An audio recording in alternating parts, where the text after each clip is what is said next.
요한복음 14장 15절부터 24절이요. 함께 읽겠습니다. 15절부터 시작. 너희가 나를 사랑하면 나의 계명을 지키리라. 내가 아버지께 구하겠으니 그가 또 다른 보혜사를 너희에게 주사 영원토록 너희와 함께 있게 하리니 그는 진리의 영이라. 세상은 능히 그를 받지 못하나니 이는 그를 보지도 못하고 알지도 못함이라. 그러나 너희는 그를 아나니 그는 너희와 함께 거하심이요 또 너희 속에 계시겠음이라. 내가 너희를 고아와 같이 버려두지 아니하고 너희로 오리라.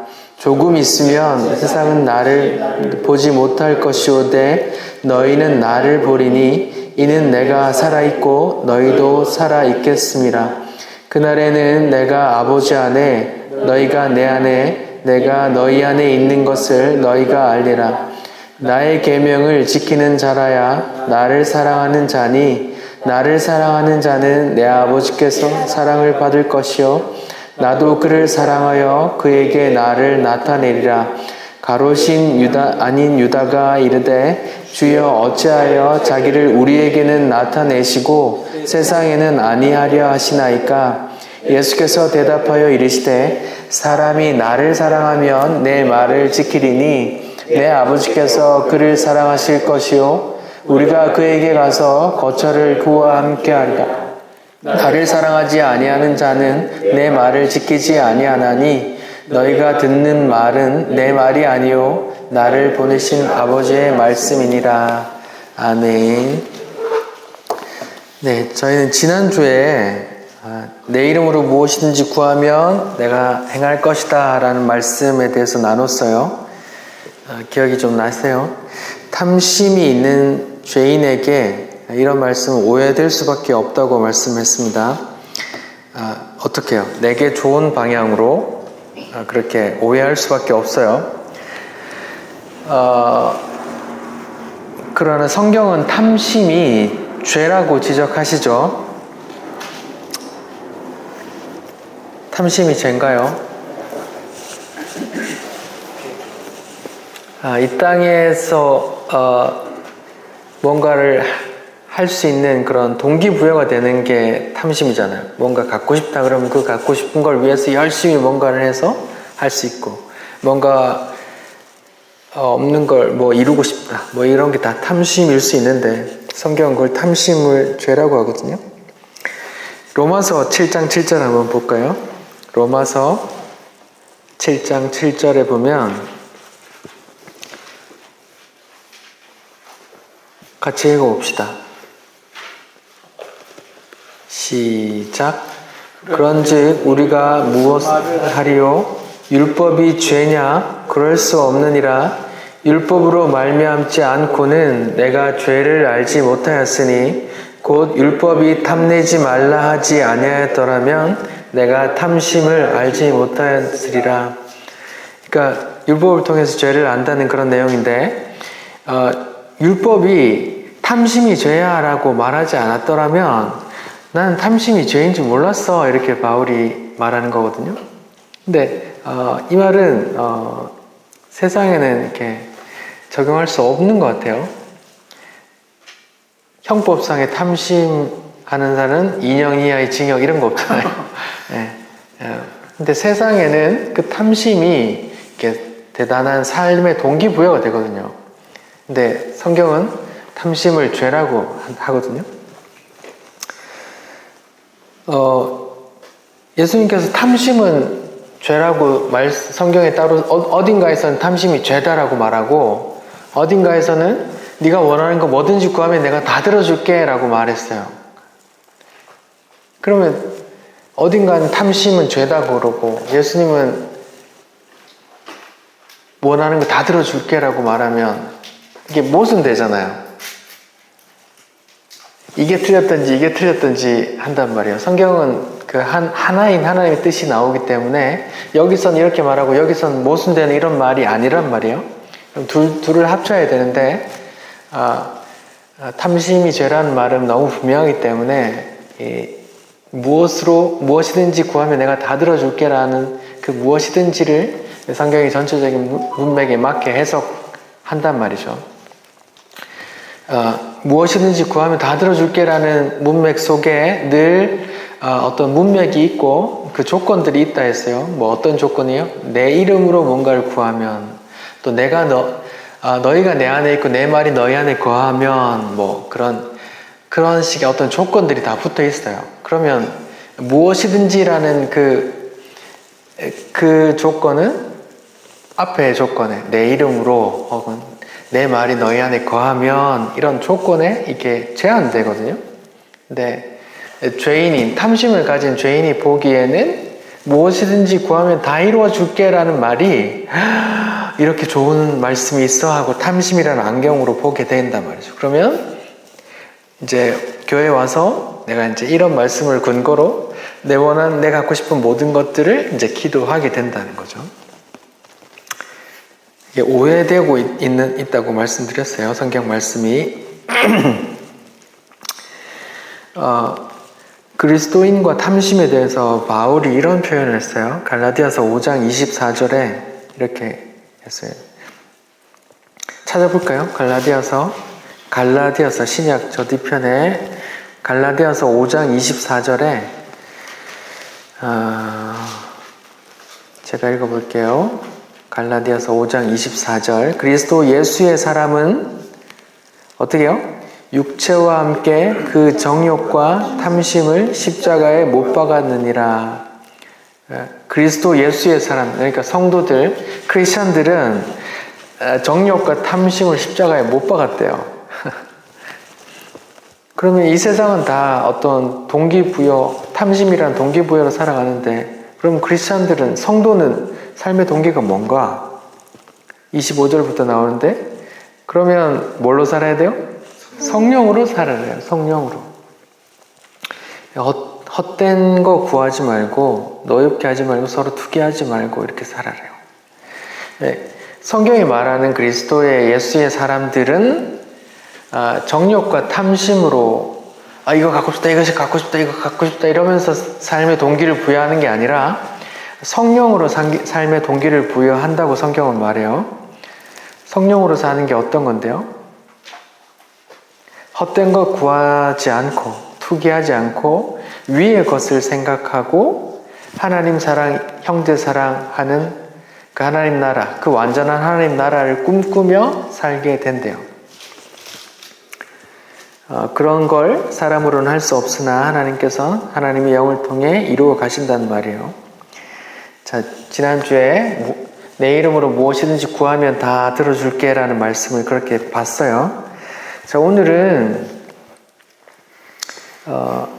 15절 이하에서 말씀하고 있는 나를 사랑하면 내 계명을 지키리라, 이 말씀에 대해서 좀 볼게요. 자, 요한복음 14장 본문을 보면 15절에 너희가 나를 사랑하면 내 계명을 지키리라 이렇게 나오고요. 또 21절에 보면 나의 계명을 지키는 자라야 나를 사랑하는 자니 이렇게 거꾸로 서 있죠.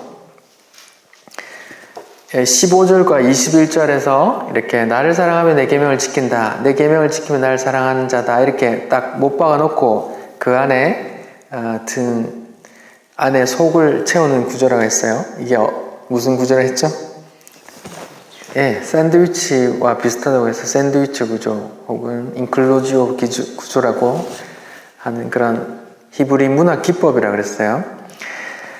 그런 것 앞뒤로 이렇게 빵을 끼워 놓고 가운데에 이제 그 속을 채우는 내용인데, 그러니까 앞뒤에 그 빵의 내용을, 그 안의 내용을 설명해 주는 거라 했어요. 너희가 나를 사랑하면 나의 계명을 지킬 거야 라는 계명을 어떻게 그게 가능한지, 어떻게 이루시는지가 그 속에 나와 있거든요. 16절부터는 성령, 보혜사가 나오죠. 16절부터는 그 속에는 보혜사 성령에 대해서 이야기를 해요. 그러면 이제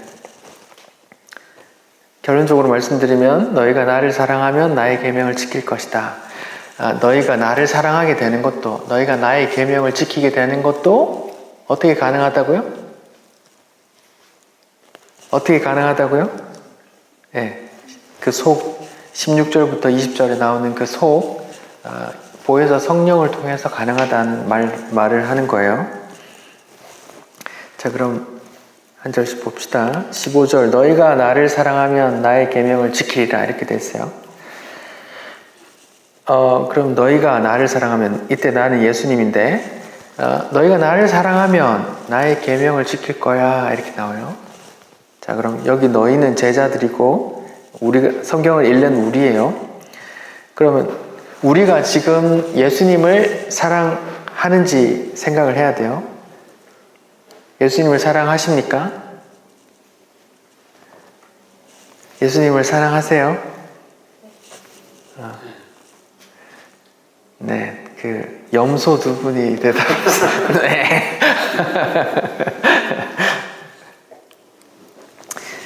나를 사랑하면 나의 계명을 지킨대요. 예수님을 사랑하는 거는 크게 어렵지 않은 것 같아요. 나 예수님 사랑하는 것 같아요. 이렇게 말할 수 있는데 예수님의 계명을 지키느냐라고 물으면 이게 좀 다시 생각이 돼요. 예수님의 계명을 내가 지키고 있나? 냉철하게 이렇게 생각해 보면 이렇게 좀 아리송하잖아요. 근데 예수님을 사랑하느냐라는 질문도 이렇게 냉철하게 보면, 냉철하게 정직하게 자기를 비춰보면 그것도 좀 애매할 수 있어요. 내가 예수님을 사랑하나? 내가 예수님을 사랑할까? 더 사랑할까? 내가 내 자신을 더 사랑할까? 물어보는 거죠. 내가 내 자식을 더 사랑할까? 내가 예수님을 더 사랑할까? 이렇게 생각해 보는 거예요.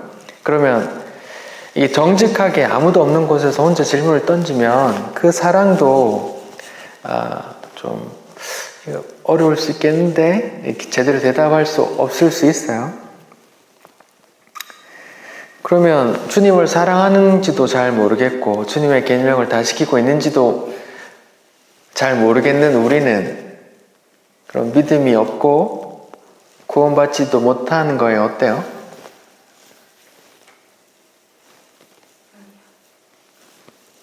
그럼 어떻게 되는 걸까요? 네, 아까도 말씀드렸듯이 결론부터 말씀드리면 예수님께서 부자 청년이 돌아가고 나서 예수님께서 이런 말씀을 하셨어요. 사람은 할 수 없으되 하나님은 다 하실 수 있느니라 이런 말을 했어요. 그러니까 그 문맥을 다시 말씀드리면 부자 청년이 와서 영생을 얻으면 어떻게 해야 됩니까? 율법 다 지켜. 저 다 지키고 있습니다. 한 가지 부족한 게 있네. 네 가진 거 다 가난한 사람한테 주고 날 따라와 하니까 돌아갔어요. 그러니까 예수님이 이런 말을 했어요. 부자가 천국에 가는 것이 낙타가 바늘기로 들어가는 것보다 더 어려워 이렇게 말하니까 제자들이 놀라서 예수님 그러면 도대체 천국에 누가 들어갈 수 있습니까? 라고 물으니까 그때 예수님이 하신 말씀이 사람은 할 수 없으되 하나님은 다 하실 수 있느니라 이렇게 말했어요. 그러니까 하나님의 힘으로 부자를 두드려 패서 낙타를 두드려 패서 바늘기에 집어넣는다는 말씀입니다. 사람은 할 수 없는데 하나님은 할 수 있다는 거예요. 이 말씀이 또 샌드위치의 그 속을 채우는 내용이고요. 자, 지금 15절과 21절에는 너희가 나를 사랑하면 나의 계명을 지킬 거야. 나의 계명을 지키면 나를 사랑하는 거야. 이렇게 나와 있어요. 근데 24절에는 조금 다르게 나와 있어요. 24절에 한 번 더 말하고 있는데 제가 읽어볼게요. 나를 사랑하지 아니하는 자는 내 말을 지키지 아니하나니. 여기 15절, 21절과 비교하면 뭐가 달라요? 나를 사랑하냐 안 하냐가 나오고 앞에는 내 계명을 지키리라, 내 계명을 지키지 아니하면 이렇게 나오고, 여기는 뭐라고 나와요? 24절에는 내 말을 지키지 아니하면 이렇게 나오죠. 그러니까 앞에는 내 계명을 지킬 거라고 말하고 24절에는 뭐라고요? 내 말을 지키리라 이렇게 나와요. 그러면 앞에 나온 거 내 계명이랑 내 말이랑 똑같다는 말이에요. 내 계명을 지킬 거야 하면 왠지 좀 율법을 말하는 것 같고 이렇게 하나하나 다 지켜야 될 것 같고 그런 지킬 부담이 생기잖아요. 근데 24절에 보니까 그걸 다른 말로 내 말을 지킬 거야 이렇게 나오잖아요. 그러면 나를 사랑하면 예수님이 하신 말을 지킨대요. 그러면 지킨다는 단어도 좀 생각을 해봐야 되는데요. 우리가 지킨다라고 생각하면 우리는 율법주의 상황 속에서 많이 자라왔기 때문에 이건 해, 이거 하지 마라라는 말씀을 이거 해라고 하는 건 하고 하지 마라고 한 건 안 하는 게 말씀을 지킨다라고 생각하잖아요. 어떤 액팅의 의미로 생각하잖아요. 근데 이 단어 지금 여기에 보면 15절에 지키리라, 21절에 지키리라, 24절에 지키리라 이렇게 막 23절에 지키리라 이렇게 여기 나오는 단어는 헬라어 단어는 테레오라는 단어인데 테레오라는 단어인데요. 영어로 하면은 keep이에요. keep의 의미가 뭐예요? 지키는 거예요. 그 골대를 지키는 사람을 뭐라 그래요? 예, keeper라 그러잖아요. 예, 지키는 거예요. 이거는 어떤 액팅의 의미보다 이렇게 마음에 품고 지키고 간직하고 누가 훔쳐갈까봐 내가 간직하고 끝까지 가지고 있고 버리지 않고 보존하고 이런 의미가 더 강해요. 내 말을 지키리라. 나를 사랑하면 내 말을 지키리라. 이 말은 어떤 하라 하지 마라의 액팅의 의미보다 주의 말씀을 내가 이렇게 품고 있고 지키고 누가 잃어버리지 않게 누가 가져가지 않게 누가 훔쳐가지 않게 어떤 환난 속에도 이 말씀을 이렇게 콕 지키는 것 이런 의미가 있다고요. 영어 단어 한번 따라해 볼까요? keep. 예, 이거 기억하세요. 예, 아주 중요한데 한국 교회에서는 잘 이렇게 알려지지 않았어요. 어떤 액팅의 의미가 아니라 keep의 의미예요. 보존하다, 지키다. 이거 네 가지 밭 비유 중에 말씀을 마음밭에 콕 품은 꼭 지킨 밭이 어떤 밭일까요? 네 가지 밭 비유 중에 길가밭, 돌짝밭, 가시밭, 그리고 좋은 밭이 있죠. 예, 이 밭들은 어떻게 해요? 어떤 어려움이 있을 때 그 씨앗을 잃어버렸어요. 뭐 새가 물고 가고 그 가시덤불에 뭐 어려운 환난에 그걸 버려버렸어요. 그 말씀을. 근데 좋은 밭은 말씀을 품으니까 이렇게 많은 열매를 맺었다는 거거든요. 그게 다 연결되는 말이에요. 주의 말을 지킨다는 이 단어는 테레오라는 단어인데 이건 영어로 하면 keep 한단 말이에요. keep. 이 단어가 다른 구절에 어떻게 쓰였는지 이해를 돕기 위해서 한번 찾아볼게요.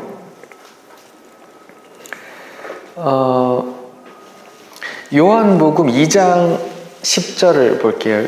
요한복음 2장 10절.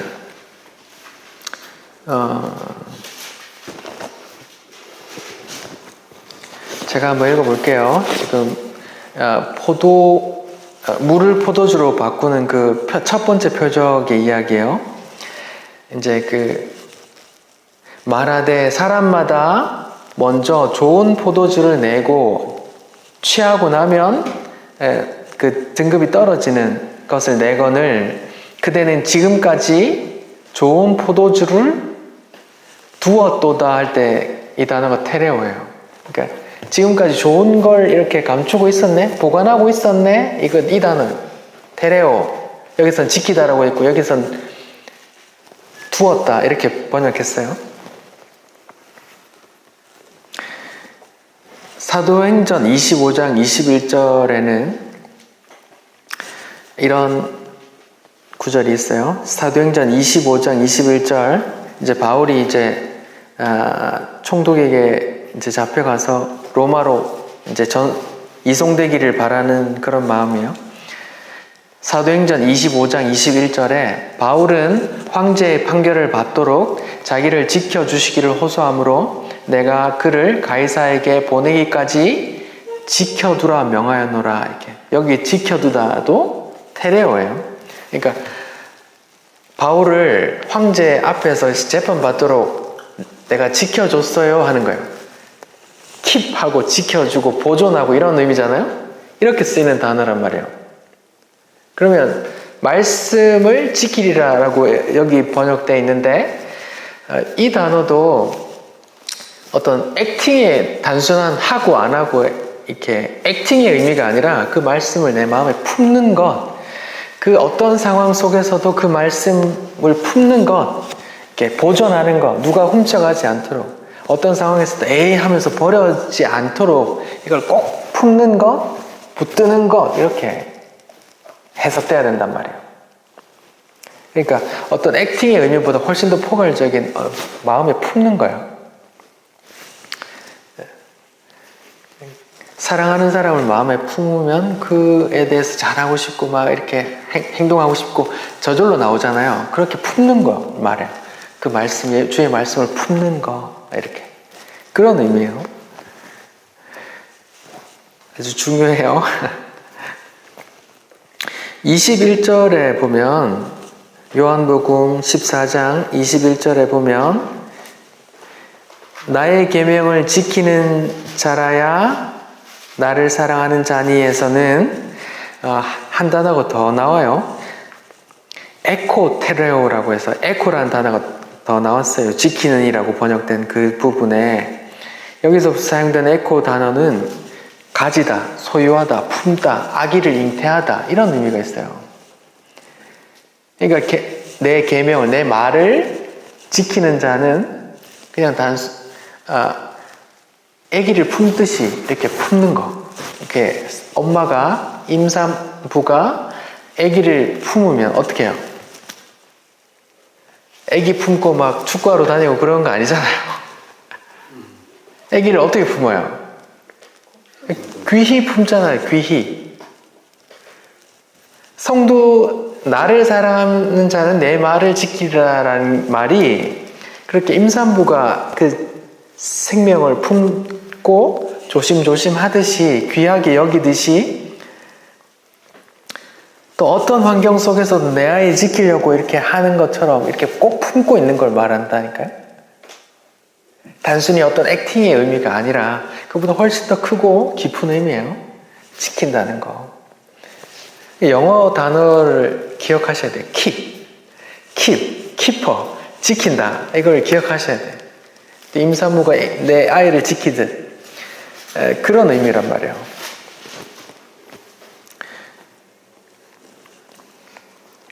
자, 보세요. 그러면 제가 지금 나를 사랑하는 자는 내 말을 지킨다 이런 걸 지금 계속 설명하고 있어요.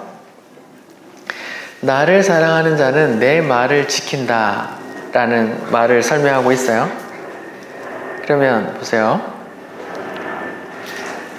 나를 사랑하는 성도들이 예수님을 사랑하는 성도들이 예수님의 말을 마음에 품어요. 다시요. 예수를 사랑한다고 고백하는 사람들이 예수의 말을 이렇게 마음에 품는다고요.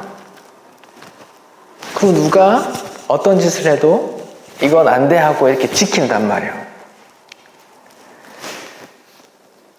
그러면 예수의 말을 지킨대요. 그러면 요한복음 1장에는 예수를 말하기를 이렇게 말해요. 말씀이 뭐 돼요? 육신이 되어 오신 분이 예수예요. 근데 예수님은 지금 내가 이제 곧 내 육신은 죽고 떠나갈 거거든 하면서 이제 이런 얘기를 하거든요.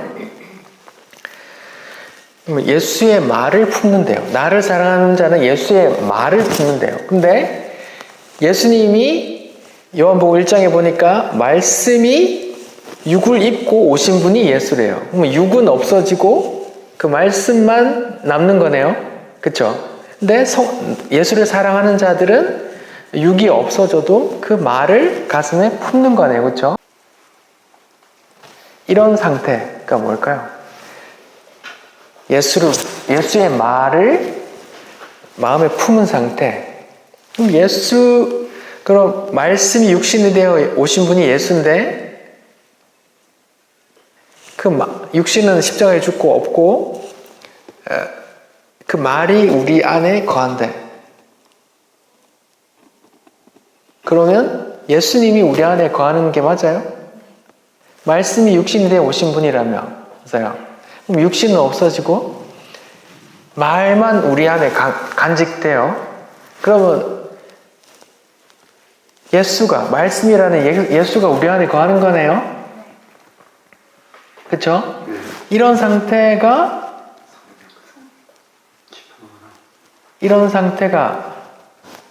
아까 예수님 처음에 요한복음 14장 서두에 말했던 처소를 예배하러 가시는 거예요. 주의 말씀을 이렇게 품은 상태, 주께서 나와 함께 거하는 상태. 여기 요한복음 14장 23절 후반부에 보면 사람이 나를 사랑하면 내 말을 지키리니 내 아버지께서 그를 사랑하실 것이요 우리라고 하는 건 예수님과 하나님이에요. 우리가 그에게 가서 뭘 한다고요? 거처를 그와 함께 하리라 한대요. 예수님께서 거처를 어디 예배하러 가신 게 아니고 거처를 어떻게 해요? 우리 안에 들어오셔서 함께 하신대요. 이 말을 하고 계신 거라고요. 예수님께서 지금 죽음을 앞두고 마지막 만찬하면서 내가 이제 십자가에 죽을 건데 하면서 이제 이런 얘기를 하신다니까요. 나를 사랑하면 내 말을 품게 돼. 그게 거쳐야. 그런데 샌드위치 속에는 무슨 얘기를 하고 있어요? 보혜사 성령을 이야기하고 있어요. 그럼 샌드위치 빵이랑 그 속이랑 같은 얘기를 하고 있단 말이에요. 하나라고요. 나를 사랑하는 자가 내 계명을, 내 말을 이렇게 품고 있는 상태가 성령이 임한 상태라니까요. 성령은 어떤 분인데요? 주께서 가르친 말씀을 생각나게 하시는 분이거든요. 요한복음 14장 26절에 보면 보혜사가 뭐 하는 분이라고 나와요? 26절 같이 읽어봅시다. 시작. 보혜사 곧 아버지께서 내 이름으로 보내실 성령, 그가 너희에게 모든 것을 가르치시고 내가 너희에게 말한 모든 것을 생각나게 하시리라. 네. 나를 사랑하는 자는 내 말을 간직하고 있고 그게 거쳐오고 주가 내 안에 들어있는 상태인데 그게 또 성령이 임하 있는 거래요. 임재한 거래요. 왜? 성령님은 뭐 하시는 분인데요? 주의 말을 이렇게 생각나게 깨우치게 해주시는 분이기 때문이에요. 성령님은 예수와 전혀 동떨어진 일을 하는 분이 아니에요. 성령님 혼자 나대는 분이 아니에요. 성삼위일체, 하나님, 예수님, 성령님 다 한 분이란 말이에요. 하나님이 뜻이 있고 그 뜻을 예수가 이루어서 왔고 성령께서 그 뜻을 예수가 다 이루었음을 우리에게 알려준다니까요. 다 하나란 말이에요. 그러니까 주의 말을 우리가 킵하는 것이 그 상태가 또 성령을 받은 상태이기도 하단 말이에요. 자, 그러면 그 속을 봅시다. 16절부터 샌드위치 구조의 속이 나와요. 자, 이 속에 16절부터 20절 말씀에 중심이 어디일까요? 16, 17, 18, 19, 20에 어느 구절이 중심일까요? 5개 절이 있어요. 그러면 5개의 절이 있는데 그 중심이 뭘까요? 16, 17, 18, 19, 20. 그 5개의 중간이 어디예요? 17이에요? 18절이죠. 네. 16, 17, 18, 19, 20 중에 가운데가 무슨 절이에요? 예, 18절이죠. 예. 18절 한번 읽어봅시다. 18절 읽어봅시다. 시작. 내가 너희를 고아와 같이 버려두지 아니하고 너희에게로 오리라. 이게 중심이란 말이에요. 샌드위치의 속에 이것도 중심이에요. 같이 한번 따라해 봅시다. 내가 너희를 고아와 같이 버려두지 아니하고 너희에게로 오리라. 예. 이게 중심이에요. 이게 중심이에요. 이 구절 중심으로 앞에는 진리의 영, 보혜사, 성령이라고 얘기하고 뒤에는 내가 올 거야라고 얘기해요. 19절에는 세상은 다시 나를 보지 못할 것이라고 말하고 너희는 나를 본다고 말하고 나에 대해서 얘기하죠. 20절에 그날엔 내가 너희 아버지 안에 너희가 내 안에 이렇게 예수라는 주체로 얘기하는 거고 18절 앞에는 보혜사, 진리의 영 이렇게 얘기하는 거예요. 제 말 이해가 되세요? 18절을 중심으로 18절 앞에는 성령을 보내줄게, 성령이 너희와 함께 할 거야 라고 말하고 18절 뒤에는 내가 너희와 함께 할 거야, 내가 너희 안에, 네가 내 안에 이렇게 한단 말이에요. 그러면 성령이랑 예수님이랑 뭐 하단 말이에요? 같단 말이에요. 성삼위 하나님이란 말이에요. 다른 본문에, 성경의 다른 본문에 성령의 역사를 다른 말로 주의 영이 이렇게 표현하거든요. 한번 찾아봅시다. 사도행전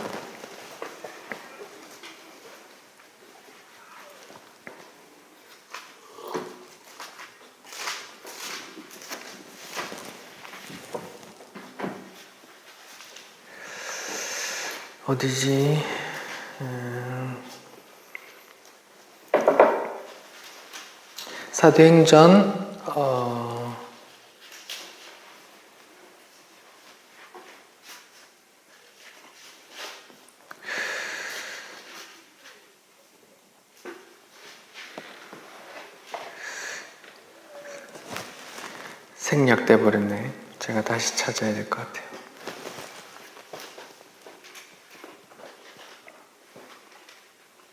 잠깐만요.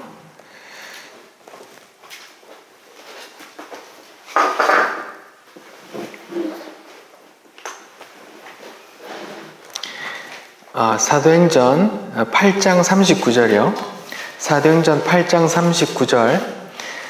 사도행전 8장에는 이티오피아 내시가 나와요. 이티오피아 내시가 구약 성경 말씀을 읽는데 하나도 깨닫지 못하고 이렇게 읽고 있으니까 빌립이 이렇게 깨우쳐 주는 걸 이렇게 표현해요.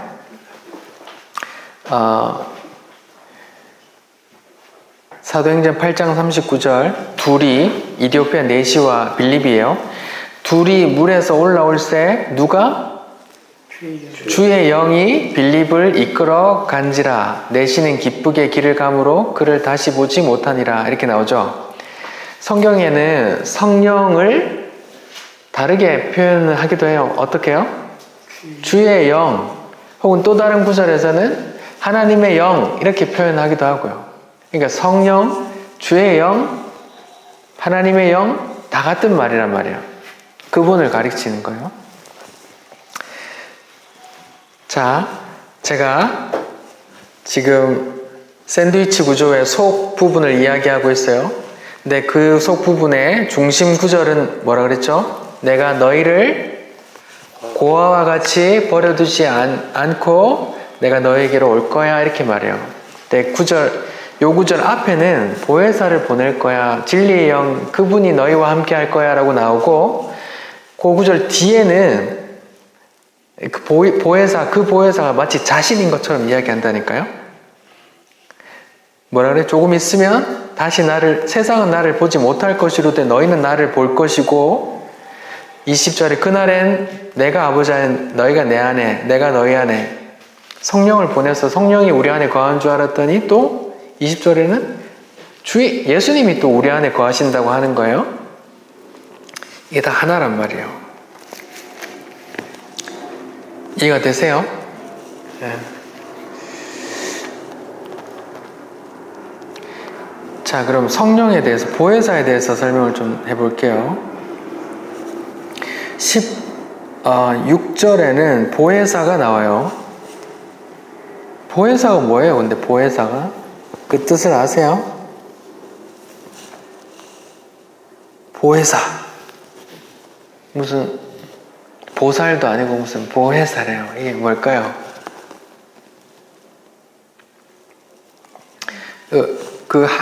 우리가 한글로 보혜사의 뜻은 한자인데, 지킬 보, 은혜해, 그리고 스승사예요. 그러면 보혜사란 뜻이 어떻게 될까요? 이게 합치면 은혜로 지키고 가르치고 이끌어주는 분, 이런 뜻이란 말이에요. 보혜사가. 이해가 되세요? 지킬 보, 은혜해, 스승사.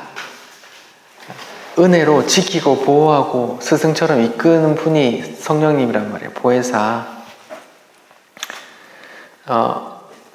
헬라어로는 파라클레토스인데, 대언자, 변호사, 이런 의미가 있어요. 이렇게 법정에서 중간에서 이렇게 판사에게 얘기해주는 그런 대언자, 이런 의미가 있어요.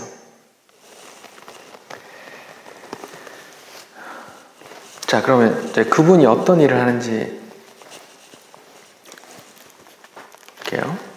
그분, 보혜사를 너희에게 주사 영원토록 너희와 함께 하겠다. 주께서 영원히 우리와 함께 한대요. 보혜사 성령께서 우리와 영원히 함께 한대요. 그리고 17절, 그는 어떤 영이라고요? 진리의 영이요. 진리의 영이래요. 여러분, 진리가 뭡니까? 예수. 예, 다른 말로 진리가 누구십니까? 예, 요한복음 14장 6절에 보면 내가 곧 길이요 진리요 생명이, 내가 곧 아버지께로 가는 길이고 또 아버지께로 가는 진리이고 또 아버지께로 갈 수 있는 생명이다, 이렇게 말씀하셨단 말이에요. 그러면 진리의 영이라는 말은 다른 말로 무슨 영이라 할 수 있어요? 예수의 영이라고 할 수 있는 거예요. 계속 다 같은 말로 지금 앞뒤로 계속 그렇게 하고 있단 말이에요. 성령이고 주의 영이고 진리의 영이고 다 같은 거란 말이에요. 근데 진리의 영에 대해서 설명하기를 17절에 세상은 능히 그를 받지 못하나니 이는 그를 보지도 못하고 알지도 못한다, 이렇게 말해요. 근데 너희는 그를 알고 너희와 함께 거하시고 너희 속에 계시겠다, 이렇게 말해요. 여기서 진리의 영, 보혜사, 성령님을 세상과 어떤 성도들과 구분해요. 성령님, 진리의 영, 보혜사를 세상은 알아요, 몰라요? 전혀 모른대요. 알지도 못하고 보지도 못한대요. 그래서 받지도 못한대요. 근데 너희만 받는 거예요. 너희, 예수를 사랑하는 성도들만 받는데요. 자, 보세요. 이 구절로 보면 세상은 성령을 알아요, 몰라요? 모르죠? 그런데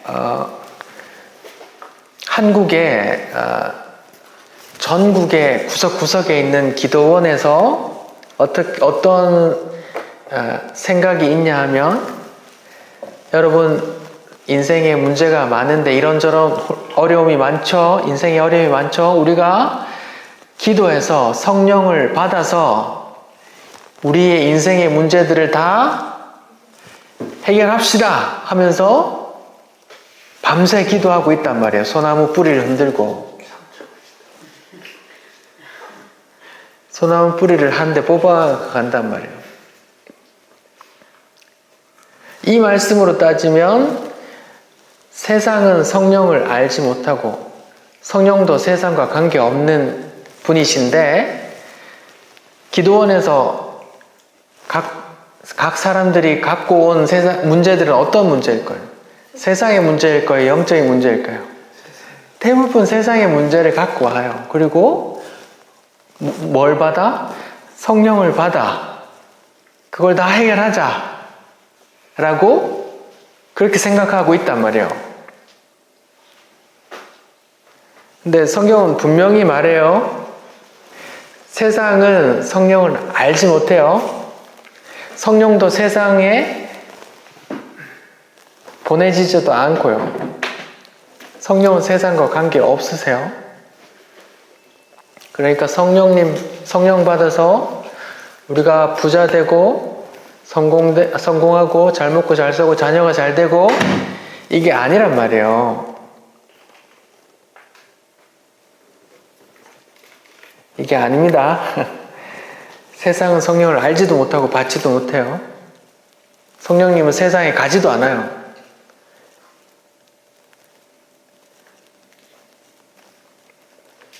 왜요? 성령이 누구시기 때문에, 진리의 영이기 때문에, 예수를 전하는 영이고 예수를 증거하는 영이기 때문에 예수가 세상으로부터 어떻게 했는데요? 버림받아 살해당하셨잖아요. 성령도 마찬가지라니까. 그 주의 영을 우리 안에 부어주시는 분이 성령님이시기 때문에 세상에서 막 이렇게 우리의 영향력을 활짝 펴게 만드시는 분이 성령님이 아니란 말이에요. 예수님께서 십자가에 죽으시기 전에 뭐라고 했어요? 찾아봅시다. 요한복음 18장 36절. 예수님과 빌라도의 대화 가운데 예수님께서 했던 말이에요. 요한복음 18장 36절 같이 읽어봅시다. 시작. 예수께서 대답하시되 내 나라는 이 세상에 속한 것이 아니니라. 만일 내 나라가 이 세상에 속한 것이었더라면 내 종들이 싸워 나로 유대인에게 넘겨지지 않게 하였으리라. 이제 내 나라는 여기에 속한 것이 아니니라. 예수님께서 빌라도에게 하는 말이 내 나라는 이 세상에 속한 것이 아니다라고 말하죠. 내 나라가 만약에 이 세상에 속했더라면 너희는 끝장났어 이렇게 하시는 거예요. 그분이 예수셨고 그 예수를 증거하는 성령님이시란 말이에요. 그러면 그 예수를 증거하시는 성령님께서 세상에 왕창 우리 이름을 높이고 마치 주의 나라가 이 세상인 것처럼 그렇게 하실까요? 이렇게 냉정하게 이렇게 들여다보세요. 그리고 다들 성령 받아 이렇게 하려고 하는데 성령은 그런 분이 아니란 말입니다. 성령은 주를 증거하시는 분이에요. 주께서 행하신 그 구원을, 그 말씀을 이렇게 깨우치고 생각나게 하시는 분이세요. 그리고 한 구절 더 볼까요? 유명한 구절이죠. 요한복음 16장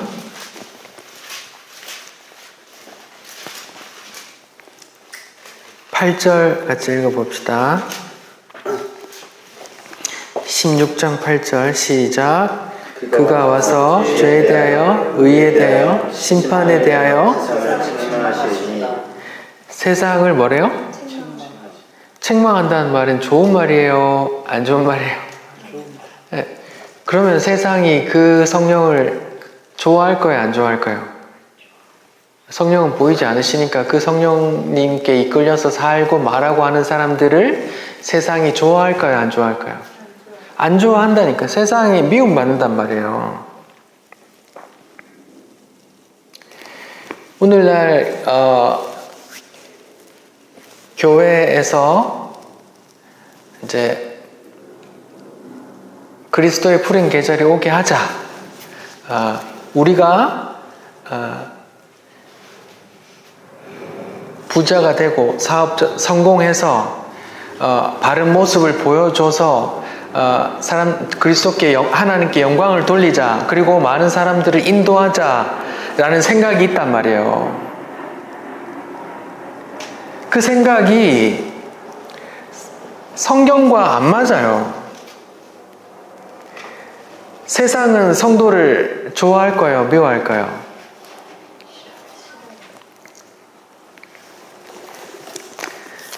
미워한다고 나와요. 요한복음 15장 18절 19절 한번 읽어봅시다. 요한복음 15장 18절 19절 같이 읽어봅시다. 시작. 세상이 너희를 미워하면 너희보다 먼저 나를 미워한 줄 알라. 너희가 세상에 속하였으면 세상이 자기를 사랑하나 너희는 세상에 속한 자가 아니요 도리어 내가 너희를 세상에서 택하였기 때문에 세상이 너희를 미워하느니라. 예수님께서 죽기 전에 이렇게 말했어요. 예수님께서 죽기 전에 농담하시는 게 아니잖아요. 그렇죠? 죽기 전에 그 무거운 분위기 속에서 이렇게 말한단 말이에요. 세상이 너희를 미워할 거야. 왜? 날 미워했거든. 또 내 나라는 이 세상에 속한 게 아니기 때문에 나를 따르는 자들은 이 땅에서 미움받을 거야. 멸시받을 거야.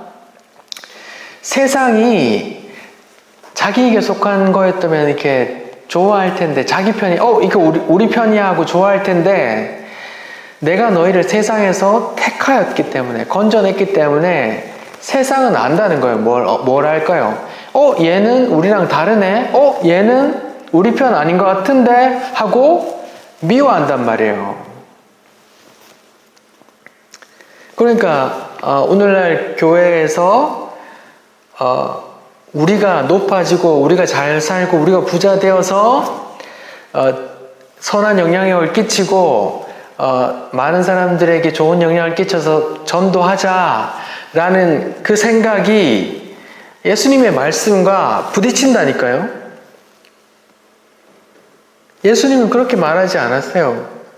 네가 세상에서 잘 돼서 그리스도의 나라를 이 땅에 실현할 거야 라고 말하지 않았어요. 내 나라는 이 땅에 속한 게 아니란다. 너희가 나 때문에 미움받을 거야. 이렇게 말했어요. 미움받을 거야. 미움받을 거야. 말했어요. 뭐가 맞는지 여러분 말씀을 보고 분별하셔야 된다고요.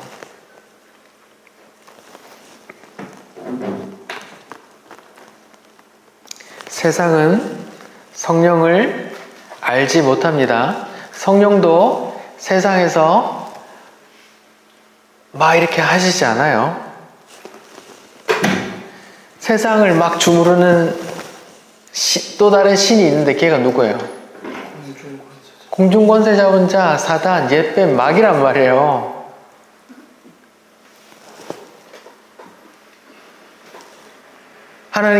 예수님께서 십자가 지시기 전에 계속 말했어요. 이제 세상 신이 곧 심판받을 거야. 내가 이거 다 끝내버릴 거야. 라고 말한다고요. 세상 신은 따로 있다니까요. 성령께서 세상 신이 아니란 말이에요. 성령은 자기 성도들 지키는 사람들이에요. 자기 성도들 세상이 미워하나?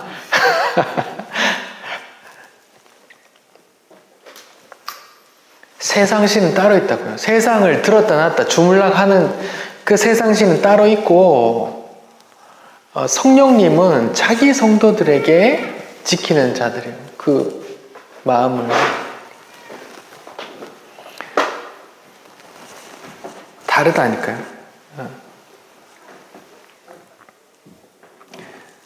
세상은 성령을 알지도 못하고 성령께 이끌린 자를 얘네들 우리랑 다르네. 얘네들 우리 편 아니네. 에이 병신들 왜 저렇게 살아? 이렇게 미워하고 홀대한단 말이에요. 성경은 그런 성도들을 향해서 고난받는 게 나중에 영광 받을 테니까, 그리스도와 함께하는 영광을 받을 테니까 지금의 고난은 당연한 거야, 이렇게 말한다고요. 왜? 세상으로부터 미움받는 고난을. 근데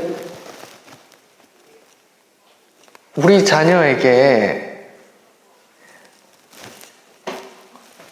어느 게 말하기 좋을까요? 네가 공부도 잘하고 잘 돼가지고 세상으로부터도 인정받아, 알았지? 라고 말하는 거랑, 야, 너 세상으로부터 왕따 당하고 미움받을 거야, 괜찮아? 괜찮지? 그렇게 사는 거야? 아빠 봤지? 아빠 이렇게 왕따 당하고 살고 있거든? 어느 게 말하는 게 더 좋아요? 이렇게 보통의 상식, 세상 이념으로는 아들에게 잘 되고 세상에서도 인정받으라고 말하는 게 맞잖아요. 근데 예수님은 자기 자녀들에게, 하나님은 자기 자녀들에게 그렇게 말하지 않았다니까요. 아이고, 야야, 내 아들, 예수라는 내 아들이 이렇게 왕따되고 이렇게 살해당했는데, 아이고, 우야노, 니도 그래 될 낀데, 우야노. 이렇게 말했어요. 그러면 그 주를 믿는다는 성도들은 자기 자녀에게 똑같이 그런 말을 하는 게 맞거든요. 당연하단 말이에요.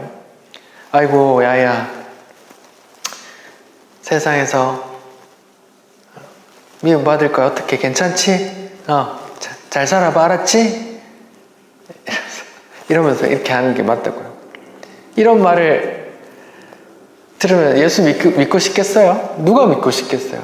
근데 성경이 그렇게 말한다니까요. 하나님께서 자기 자녀를 그렇게 말했고, 또 그 주를 믿는 우리가 또 그렇게 우리 자녀들에게 말해야 된다니까요. 그래서 성령을 세상이 모른다고 하는 거예요. 성령도 세상에 가지도 않고.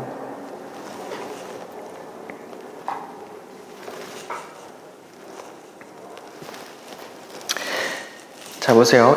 이제 요한복음 14장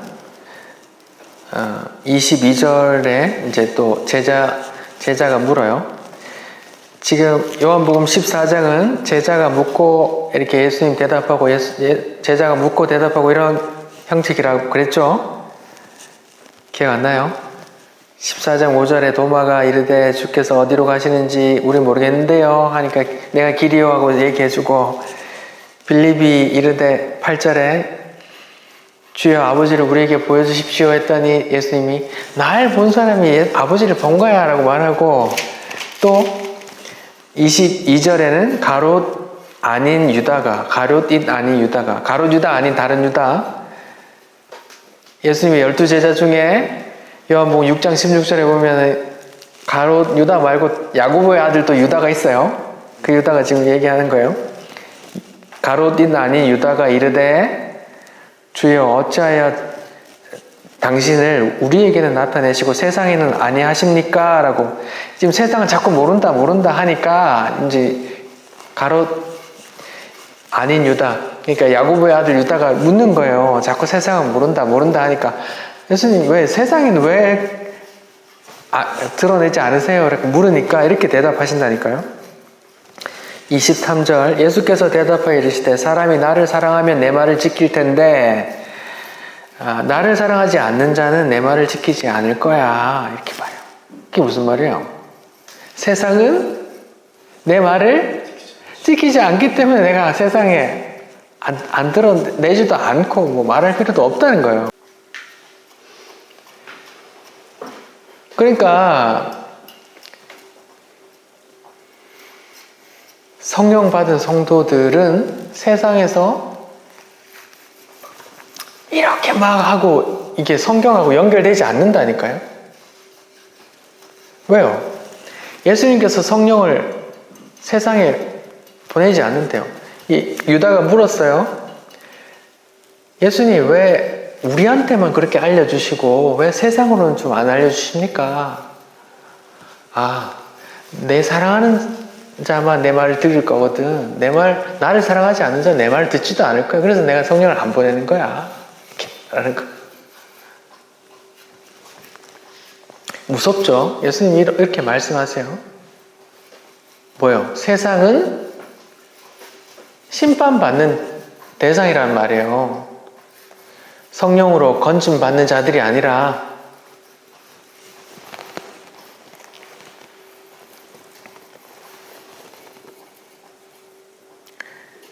그러니까 이 땅에서 우리가 그리스도의 푸른 계절을 오게 하자 이런 게 성경하고 안 맞단 말이에요.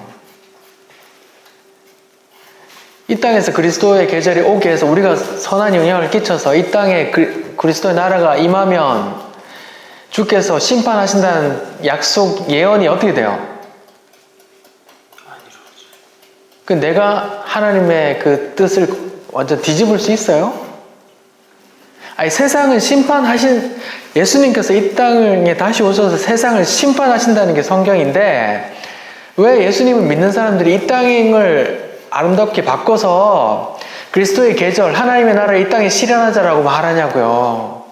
주께서는 주의 나라가, 내 나라가 여기에 속했다고 안 하는데 왜 주를 따르는 자들이 이 땅을 변화시키려고 그래요?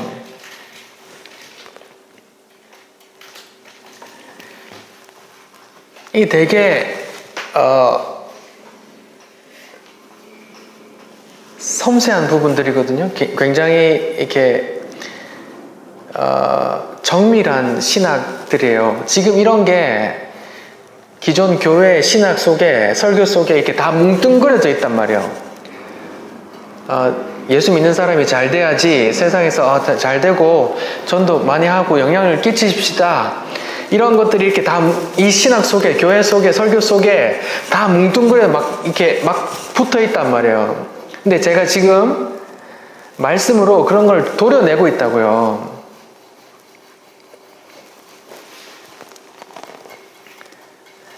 이렇게 잘 들으시고 판단해 보세요.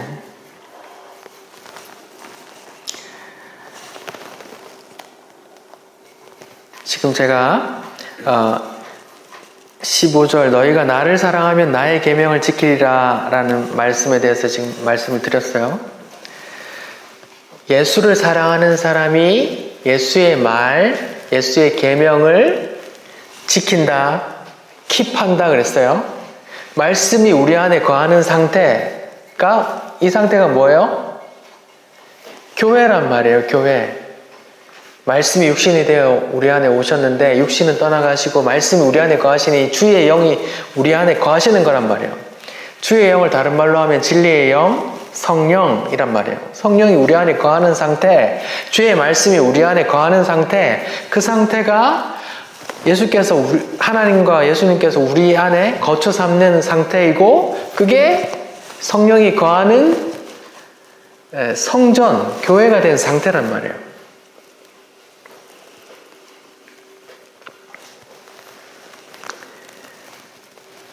그분께서 우리 안에 오셔서 야, 네가 성공하려면 이렇게 이런 방법을 통해서 이렇게 가면 돼 라고 말해주는 게 아니라 야, 예수께서 이런 길을 걸어가셨단다.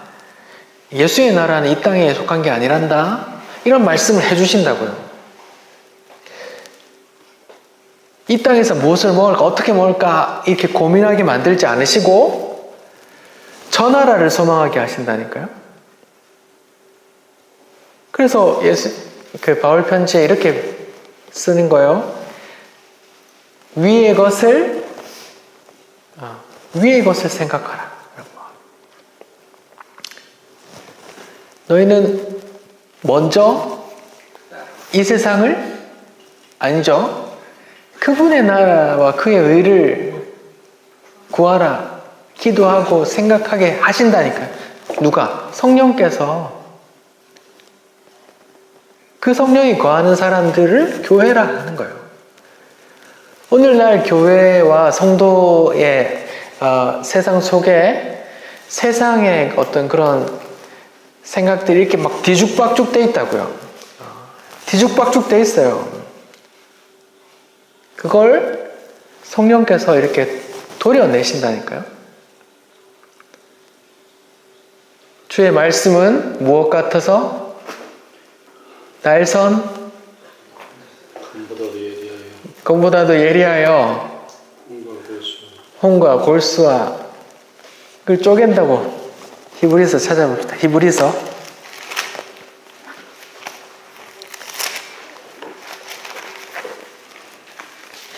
2장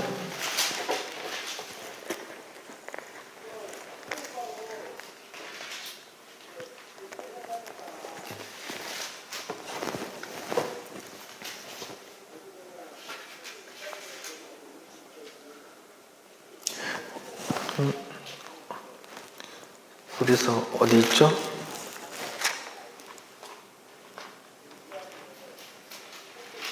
아, 4장이네요. 히브리서 4장 12절. 히브리서 4장 12절. 히브리서 4장 12절 같이 한번 읽어봅시다. 시작. 하나님의 말씀은 살아있고 활력이 있어 좌우의 날선 어떤 검보다도 예리하여 혼과 영과 및 관절과 골수를 찔러 쪼개기까지 하며 또 마음의 생각과 뜻을 판단하나니 만물이 벌거벗은 것 같이 드러날 것이다. 이렇게 말해요. 말씀이 우리 안에 거해요. 성령께서 그 말씀을 불을 당겨요. 폭발하도록. 그 말씀이 하는 일이 뭐예요? 정육사들이 뼈를 살에서 갈라내듯 이게 뼈만 싹 도려내듯이 예리하게 주의 말씀만 남겨놓고 그 다 잘라내신다니까요. 누구를? 성도가 이 땅을 살아가는 가운데서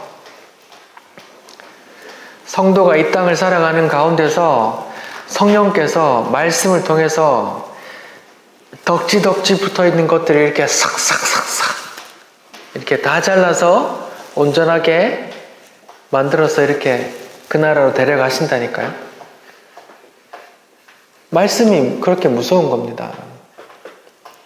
그래서 공산당 마오쩌둥이 그렇게 예수 믿는 사람들을 핍박했고, 무솔리니, 레닌 이런 사람들이 그렇게 크리스찬들을 핍박한 거라고요. 그 공산주의보다 더 무섭거든요.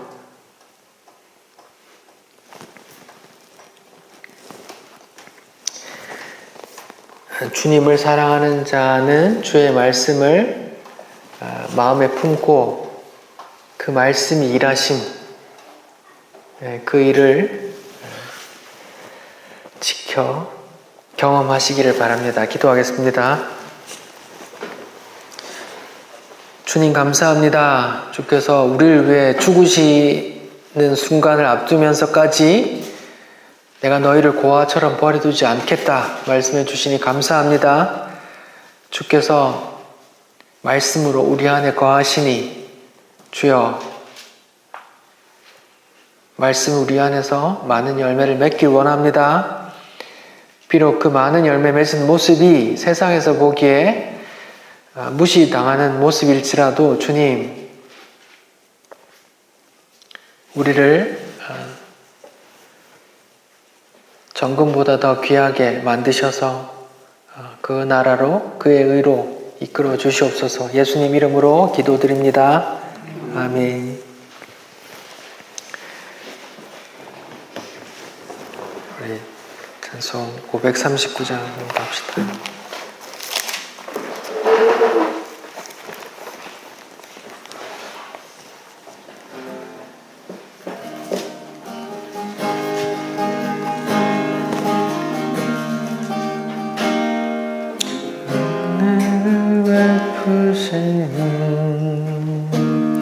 너 예수께 조용히 나가 내 모든 짐 내려놓고 주 십자가 사랑을 믿어 죄성을 너 받으라. 예수께 조용히 나가 내 마음을 쏟아놓으라. 늘은일이 보시는 주님 그 은혜를 베푸시리. 주 예수의 은혜를 입어 내 슬픔이 없어지리. 내 이웃을 늘 사랑하여 너 받은 것 거저주라. 주 예수께 조용히 나가 내 마음을 쏟아놓으라. 늘은일이 보시는 주님 그 은혜를 베푸시리. 주 예수를 친구로 삼아 늘 내 옆에 모시어라. 그 영원한 생명 샘물에 내 마른 목 죽이어라. 주 예수께 조용히 나가 내 마음을 쏟아놓으라. 늘은일이 보시는 주님 그 은혜를 베푸시리. 너 주님과 사귀어 살면 새 생명이 넘치리라. 주 예수를